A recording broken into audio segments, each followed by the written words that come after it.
Al балалар, бүгін сабағымыз былай басталды. Дұрыс сөйлеп құрастыр. Қайсысы дұрыс дедік? 100 бен 20 сандардың қосындысын Біріншісі. беске көбейтілсін дейді. Қараймыз. А нұсқасы. 100 бен 20 қосындысы беске көбейтілсін. Мына жерде 20 мен 100-дің көбейтілсі 5.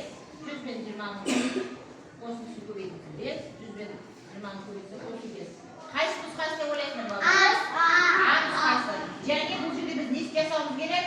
100 бен 20-ның арасына жақша қосып себебі біз жақша үшін бірінші орындауымыз керек. Егер жақша болмаса 20 мен 5-ті көбейтсе бірінші орындаймыз. Демек 100 бен 20-ның қосындысы 120 болады да, оны 5-ке көбейтетін болса, ары қарай нәтижесі шығады екен. Түсінікті балалар? Ал екінші тапсырмаға бір қараймыз. Номер 2-ші тапсырма.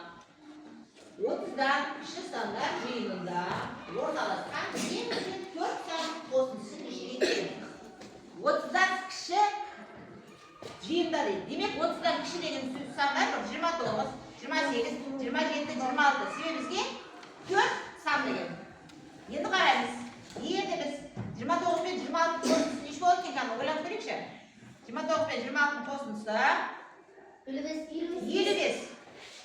Енді 28 пен 26 қосындысы 55. Демек бізде бірнеше нұсқалар берілген. А нұсқасы 54 пен 2-ның қосындысы, 55 пен 2-ның қосындысы, 56 пен 2-ның қосындысы және 57 пен 2-ның қосындысы.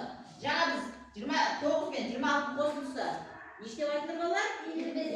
Демек біздің жауабы А нұсқасы 55 пен 2-ның қосындысы екен.